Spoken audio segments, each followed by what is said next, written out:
ರಾಜದ್ರೋಹಿಯಾದ ವಿಕ್ರಮನಿಗೆ ಅನ್ನ ನೀರನ್ನು ಕೊಡಲು ಅಪ್ಪಣೆಯನ್ನು ಕೇಳಲು ಬರುತ್ತಿರುವುದು. ಅವನ ಜನ್ಮರಾಶಿಗೆ ನಾನು ಪ್ರವೇಶವನ್ನು ಮಾಡಿ 7 ವರ್ಷ 3 ತಿಂಗಳಾಗುತ್ತಾ ಬಂದಿರುವುದು. ಅವನ ಮುಂದಿನ ರಾಶಿಗೆ ನಾನು ಪ್ರವೇಶವನ್ನು ಮಾಡಬೇಕಾಗಿತ್ತು. ಸದ್ಯಕ್ಕೆ ಅನ್ನ ನೀರಿಗೆ ಕಾರಣ ಉಂಟಾಗುವಂತೆ ಮಾಡಿ ಅವನ ಜ್ಞಾನ ಪರೀಕ್ಷೆಯನ್ನು ಮಾಡಿ ವರವನ್ನು ಕೊಡುವುದು ಕಷ್ಟವನ್ನು ಕೊಡುವುದು ಮುಂದೆ ಆಲೋಚಿಸಿ ನೋಡ್ತೀನಿ.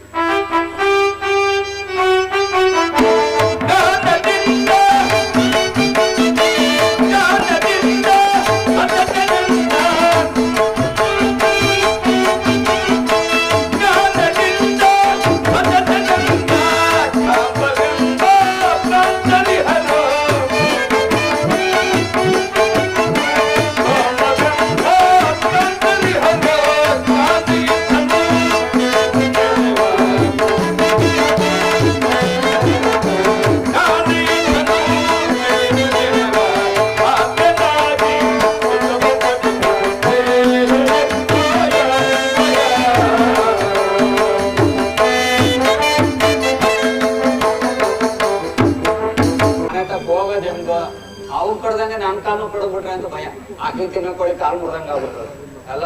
ಅವ್ರ ಮನೆಯೊಳಗ ನೋನ್ಗೆ 4 ಕೊಡ್ದಾಕಿರಲ್ಲ ಏನು ಕೊಡ್ದಂಗೆ. ಅಯ್ಯೋ ಮಹಾರಾಜರಿಗೆ ಅಡ್ಬಿದ್ದೆ ದೇವ್ರು. ಯಾರು? ನಾನ್ರ. ನಾನು ಅಂದ್ರೆ ನಾನ್ರ ಅಂದ್ರೆ ಯಾರು? ತೇಲಿ ಶೆಟ್ಟಿ. ತೇಲಿ ಶೆಟ್ಟಿ? ತೇಲಿ ಶೆಟ್ಟಿ ಬರಲು ಕಾರಣ ಅದೇ ಕೈಕಾಲ್ ಕಡ್ದು ಹಾಕಿವ್ರಲ್ಲ. ಹೌದು. ನಾನಲ್ಲ ನಾನು ಸೊಸೆ ಅವ್ನಿಗೆ ಅನ್ನ ನೀರು ಕೊಡೋಣ ಅಂತ ಕೇಳಿದ್ಲು. ಅದಕ್ಕೆ ನಿಮ್ ಕೇಳ್ಕೊಂಡನಪ್ಪ.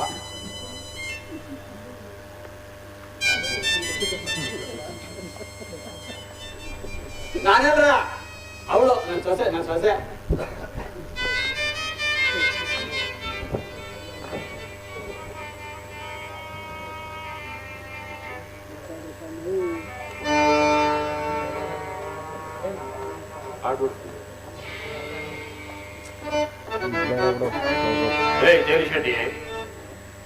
ಇಷ್ಟೊಂದು ಸಹಸ್ರಾರು ಜನವು ತಿರುಗಾಡುವ ಜಾಗದಲ್ಲಿ ಯಾರಿಗೂ ಕರುಣೆ ಬಾರದಿರುವಾಗ ಇಲ್ಲಿ ಕರುಣೆ ಬಾರದಿರುವುದನ್ನು ನೋಡಿದರೆ ನನಗೆ ತುಂಬಾ ಸಂತೋಷವಾಗುತ್ತಿರುವುದು.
ಆಗಲಿ, ಎಷ್ಟು ಒಂದು ಉದಾರವಾದ ನಿನ್ನ ಮನಸ್ಸು, ತುಂಬಾ ಸಂತೋಷವಾಗಿದೆ. ಹೋಗು, ಕರೆದುಕೊಂಡು ಹೋಗಿ ಅದನ್ನು ಉಪಚರಿಸು. ಏನು ಯೋಚನೆ ಮಾಡಬೇಡ.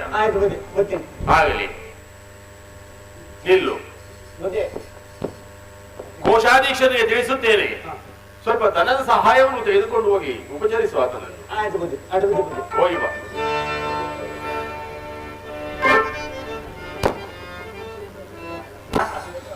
ಮಹಾರಾಜರ ಬಳಿಗೆ ಹೋಗಿದ್ದೀರಾ? ನಮ್ಮ ಪ್ರಭುಗಳನ್ನು ಮನೆಗೆ ಕರೆದುಕೊಂಡು ಹೋಗಲು ಅನುಮತಿಯನ್ನು ನೀಡಿದರಷ್ಟೇ. ಗಡ ನಡಿಬಿಟ್ರಂಗೆ. ಹೌದೇ ಮಾವಯ್ಯ? ಅಂತೂ ಮನೆಗೆ ಕರೆದುಕೊಂಡು ಹೋಗಬಹುದಲ್ಲ? ಕರ್ಕೊಂಡು ಹೋಗು, ಅನ್ನ ಹೊರ್ಕೊಂಡಿಟ್ಟು ದುಡ್ಡು ಕಾಸು ಕೊಡ್ತೀನಿ, ಕರ್ಕೋಬೋದು. ನಿಮ್ಮಿಂದ ತುಂಬಾ ಉಪಕಾರವಾಯ್ತು ಮಾವಯ್ಯ. ಅಯ್ಯೋ ಉಪಕಾರ ಎಲ್ಲಿ ಗೊತ್ತವ? ಇವರನ್ನು ಕರೆದುಕೊಂಡು ಹೋಗಿ ಸೇವೆಯನ್ನು ಮಾಡಿದರೆ ನಮಗೆ ಅಪಾರವಾದ ಪುಣ್ಯವು ಪ್ರಾಪ್ತವಾಗುವುದು. ಎದ್ದು ಹೋಗದಲ್ವಾ? ಪಲ್ಲಕ್ಕಿಯನ್ನು ಸಿದ್ಧಪಡಿಸಿ ಕರೆದುಕೊಂಡು ಹೋಗೋಣ ಮಾವಯ್ಯ. ಆಯ್ತು. ಇದಕ್ಕಾಗಿ ಬೇರೆಯವರ ಸಹಾಯವನ್ನು ಪಡೆಯೋಣ. ಯಾರ ಗಂಡಸದ್ದು ಕರೆಯವ? ಅಯ್ಯ, ಸಂಬುಜಿ, ನಿಮ್ಮಿಂದ ಉಪಕಾರವನ್ನು ಪಡೆಯುವ ಮೊದಲು ಕೆಲವು ನಿಬಂಧನೆಗಳನ್ನು ನಿಮಗೆ ತಿಳಿಸುತ್ತೇನೆ. ಈಗ ಹೇಳಪ್ಪ, ಅದೇನಪ್ಪ? ಕೇಳಯ್ಯ ಸ್ನೇಹಿತನೇ,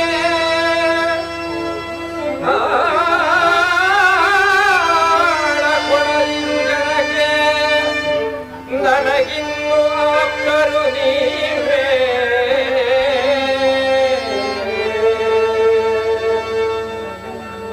ಕರ್ಮವಳಿಯುವ ತನಕ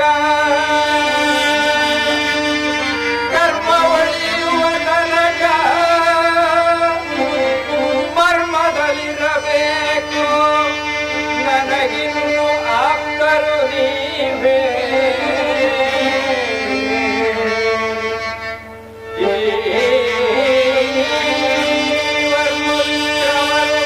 ನಿಮ್ಮಲ್ಲಿರುವ ತನಕ ಧರ್ಮದಲ್ಲಿ ಕಾಪಾಡಬೇಕು ತಾಯೇ.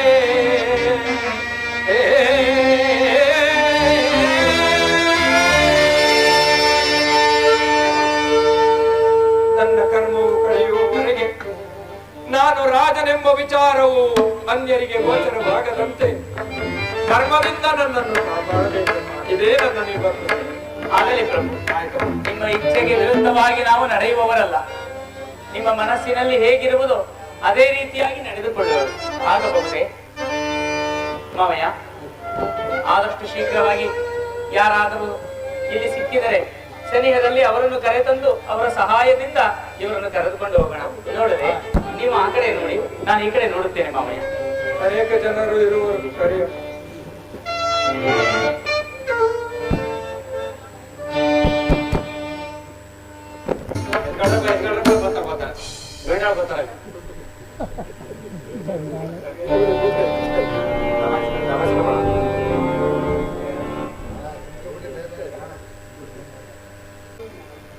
ನಿಮ್ಮ ಉಪಚಾರದಿಂದ ನಾನು ಕೃತಾರ್ಥನಾದ. ನಿಮ್ಮ ಮನೆಯಲ್ಲಿ ಹಂಗಿನ ಅನ್ನವನ್ನುಂಡು ನಾನು ಕಾಲವನ್ನು ಕಳೆಯಲ್ಲ. ಯಾಕೆ ಹಿಂಗಂತೀರಾ? ಆದ್ದರಿಂದ ಮೊಂಡ ಕೈಗೆ ಚಾಟಿಯನ್ನು ಕಟ್ಟಿ ಗಾಣದ ಮೇಲೆ ಕುಳ್ಳಿರಿಸಿ ಬಾಯಿಂದ ಬೆದರಿಸಿಕೊಂಡು ಎತ್ತುಗಳನ್ನು ಹೆಂಕರಿಸುತ್ತಾ ನಿಮ್ಮ ಮನೆಯಲ್ಲಿ ಗಾಣವನ್ನು ಹೊಡೆಯುವಂತಹ ಕಾಯಕವನ್ನು ನಾನು ಮಾಡುವೆ. ಅಯ್ಯೋ ಬುದ್ಧಿ, ಹೆಂಗ ಹೆಂಗ್ ಸಂತೋಷ ಹಂಗ್ ಮಾಡಿ.